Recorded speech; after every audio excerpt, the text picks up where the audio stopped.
Okay, hello guys. I wanted to demonstrate how to set up the jars. And so here I am at the rugby pitch. You can actually see the clubhouse over there behind me. And then right here next to the Dog River is this nice wetland. You don't have to use a wetland. You can use a lake, a slow part of a river, or even a drainage ditch or a retention pond, next to a parking lot or something.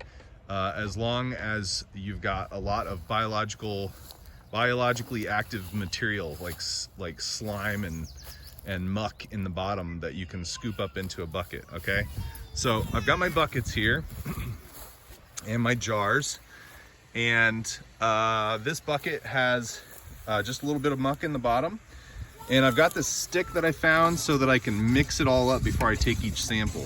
And that's really important because you want every sample that you put into a jar to be the same.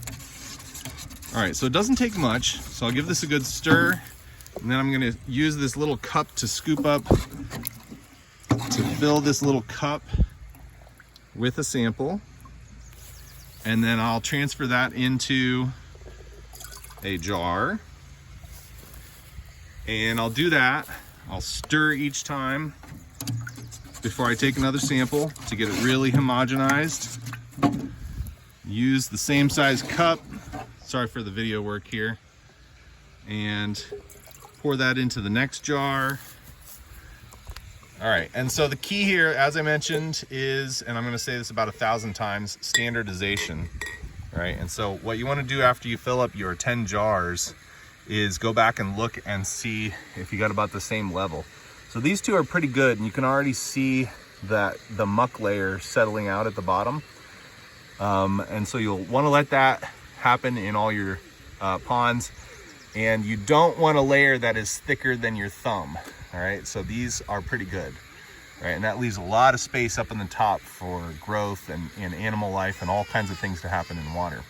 So once you've got all of your jars, all 10 of your jars, filled with about the same amount of really homogenized muck, then you could grab some pond water. Tap water won't work because it'll kill everything. But you want to take some pond water that I've got in this jar, or this bucket, and then just fill up the jars the rest of the way. Again, stirring before you add water each time because you want it homogenized. And then you can put your lid on. And I'm using screen, but I mentioned, it's okay to use like cloth or a piece of plastic with holes punched in it, something that'll let light through and air through, but kind of traps everything in because you're likely to have flies and things hatching out of the muck. And you don't want that flying around in your house or apartment or whatever. So just let me know if you have any questions, and I hope you have fun on your adventure setting up your pond in a jar project.